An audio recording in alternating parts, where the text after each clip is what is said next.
सुशोभित शोभित वही बालक आगे चलकर शास्त्रधारी में శ్రేష్ఠ కర్ణకే నాంసే విఖ్యాత హువా.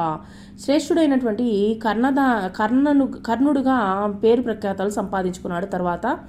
లేకిన్ అబ్ కుంతికు లోక నిందాక డర్ హువా. తనకు వచ్చేసి లోకలు వచ్చేసి బాగా నిందిస్తారనేటువంటి భయం ఉండేది. ఉస్నే బచ్చేకు చోటు దేనా హీ ఉచిత సమజా. పిల్లవాడిని వచ్చేసి వదిలిపెట్టేయడమే మంచిది అని అనుకునింది. ఇస్లియే బచ్చేకు ఏక పేటీ మే బడే सावधानी के साथ बंद करके उसे गंगा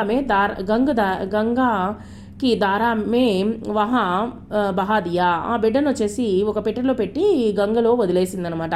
బహుత్ ఆగే జాకర్ అధిరథ్ నామక్ ఏక్ సారథికి నజర్ ఉస్ పర్ పడి. అధిరథుడు అనేటువంటి ఒక సారథి ఉన్నాడు అనమాట, రథసారథి. అతనికి ఆ యొక్క పెట్టి పైన దృష్టి పడిందనమాట. ఉస్నే పేటీ నికాలి, దాన్ని పెట్టిని తీశాడు. ఔర్ కోల్కర్ దేకా, చూస్తే ఓపెన్ చేసి చూస్తే తో ఉస్మే ఏక సుందర్ బచ్చా సోతా హువా మిలా. ఒక అందమైనటువంటి బాలుడు నిద్రపోతూ ఉన్నాడు అనమాట. అధిరథ్ నిస్సంతాంత, అతనికి వచ్చేసి పిల్లలు లేరు. బాలకుకు పాకర్ వా బడా ప్రసన్న హువా. ఆహా, పిల్లవాడిని చూసేసరికి చాలా సంతోషించాడు అనమాట. सूर्यपुत्र కర్ణ इस तरह एक సారథి के घर పల్నే లగా. ఈ విధంగా సారథి యొక్క కుమారుడుగా తాను ఇక్కడ పెరగడం జరిగిందనమాట. ఇద్దరు కుంతి వివాహకే యోగ్య హుయి.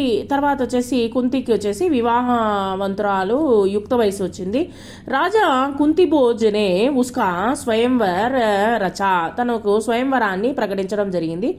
उससे विवाह करने की इच्छा से देश विदेश के अनेक राजकुमार స్వయంవర్ మే ఆయే. చాలా ఆమె యొక్క రూపురేఖలు చూసి చాలా మంది స్వయంవరానికి వచ్చారనమాట రాజులు. హస్తినాపుర్కి రాజా పాండుకి స్వయంవర్ మే షరీక్ హుయే తే. కుంతినే ఉన్హీకే గలే మే వరమాల డాల్ది. తర్వాత వచ్చేసి రాజకుమారుడైనటువంటి హస్తినాపుర రాజకుమారుడైన పాండుని వరించిందనమాట. మహారాజా పాండుకా కుంతి సే బ్యాహ హోగయా.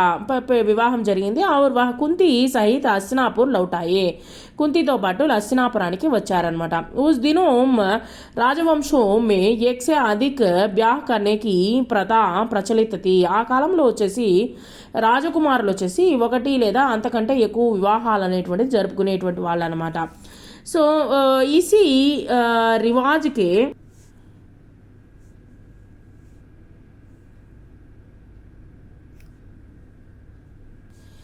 ఈ విధంగా పాతకాలంలో వచ్చేసి ఇద్దరిని వివాహం చేసుకునేటువంటి అలవాటు అనేటువంటిది ఉండేదన్నమాట. అనుసార్ ఇద్దరు లేదా అంతకుమించి. అనుసార్ పితామహ భీష్మ కి సలాహకి మహారాజా పాండునే భద్రరాజ్ కి కన్యా మాద్రి से भी ब्याह कर लिया. భీష్ముల వారు సలహా మేరకు మాద్రిని కూడా వివాహం చేసుకోవడం జరిగింది. एक दिन महाराजा పాండు వన్ మే షికార్ కేల్నే గయే. ఒకరోజు ఈ యొక్క పాండు మహారాజు వచ్చేసి వేట ఆడడానికి వెళ్ళారనమాట, అడవికి వెళ్ళారనమాట. వెళ్ళినప్పుడు వహా జంగల్ మే హిరణ్ కే రూప్ మే ఏక ఋషి దంపతి బి విహార్ కర్ రహే తే. ఒక జింక మాదిరిగా ఇద్దరు భార్యాభర్తలు వచ్చేసి విహరించడం మొదలుపెట్టారు మన అడవిలో. పాండుని అపనే తీర్ సే హిరణ్ కో మార్ గిరాయా. ఆ యొక్క బాణంతో ఆ యొక్క ఆ యొక్క హిరణ్ని కొట్టాడనమాట, జింకని చంపేశాడనమాట. ఉన్కో ఏ పతా నహి తాకి, తనకి తెలీదు ఆ యొక్క జింక్ వచ్చేసి ఋషి దంపతి వాళ్ళిద్దరు వచ్చేసి ఋషి దంపతులు అని తెలియదు అనమాట. ఋషిని మరతే పాండుకు శాప దియా. పాండవులకి వచ్చేసి పాండు మహారాజుకు వచ్చేసి శాపంని ఇవ్వడం జరిగిందనమాట. ऋषि के सांप से पांडु को बड़ा दुख हुआ. చాలా దుఃఖము జరిగింది పాండు మహారాజుకి. साथ ही वह अपनी भूल से किन्न होकर नगर को लौटे आए. మరలా తిరిగి వచ్చాడనమాట తన యొక్క నగరానికి. और पितामह भीष्म तथा विदुर को राज्य का भार सौंपकर अपने పత్నిयों के साथ वन में चले गए. ఇంకా లాభం లేదు, నాకు ఈ యొక్క విరక్తి కలిగి ఆ యొక్క రాజ్యాన్ని వచ్చేసి విదురునికి తర్వాత వచ్చేసి యొక్క భీష్ముల వారికి అప్పగించేసి తన యొక్క భార్యలతో పాటు వనవాసానికి వెళ్ళాడనమాట. వహా పర్ బ్రహ్మచారి జైసా జీవన్ వ్యతీత్ కర్నే లగే, బ్రహ్మచారి మాదిరిగా తన యొక్క జీవితాన్ని గడపడం మొదలుపెట్టాడు.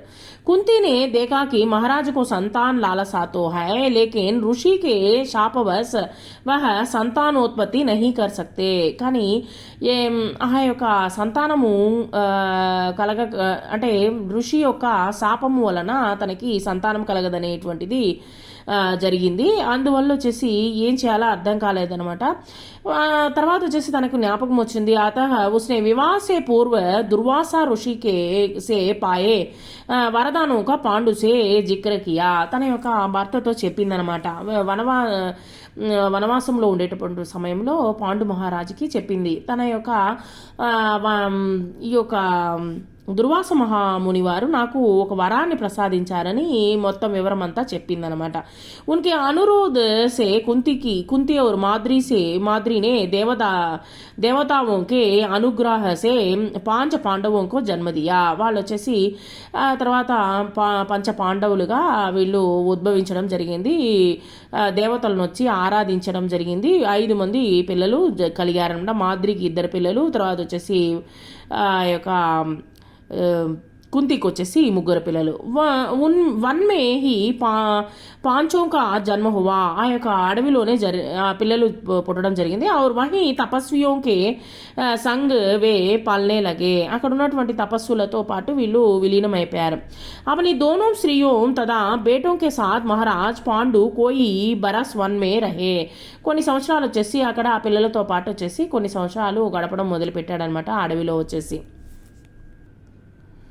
ఒక వసంత ఋతువుది ఒకసారి వసంత ఋతువు ఉన్నప్పుడు సారా వన్ ఆనందమే డూబు హువా తసా ప్రతీత హోగా రహాతా. ఆ యొక్క ఉద్యానవనం అంతా చాలా అందంగా కనిపించింది. మహారాజ్ పాండు మాద్రికి సాత్ ప్రకృతికి ఉద్గామయ సుష్మా కో నిహార్ రహేతే. తను వచ్చేసి తన యొక్క భార్య అయినటువంటి మాద్రితో కలిసి విహారం చేయడం మొదలుపెట్టాడు. అంటే ప్రకృతిని చూడడానికి వెళ్ళాడనమాట.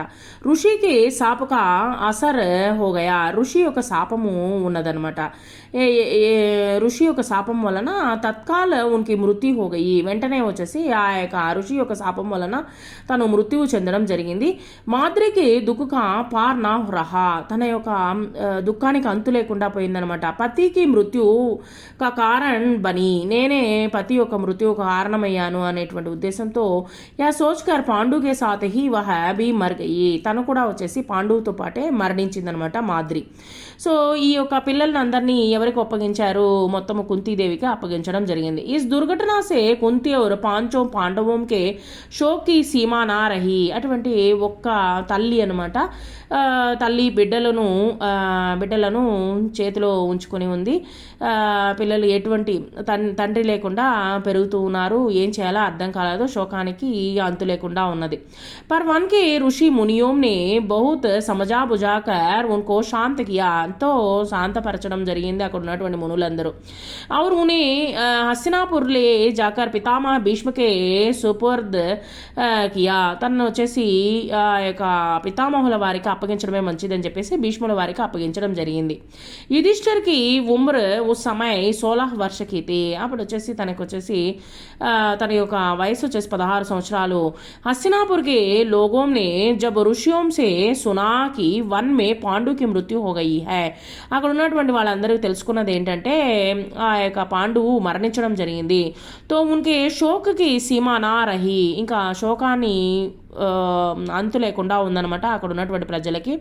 పోతేకి మృత్యు పర్ शोक करती हुई सत्यवती और अपनी दोनों विधवा पुत्र वधुओं के अंबिका और अंबालिका को साथ लेकर वन में चली गई. ఆ యొక్క పాండువు మరణించాడనేటువంటి విషాదమైనటువంటి వార్త విని సత్యవతి అక్కడ నుంచి ఆ యొక్క అంబిక అంబాలికని తీసుకొని వనానికి వెళ్ళిపోయిందనమాట తపస్సు చేసుకోవడం కోసము.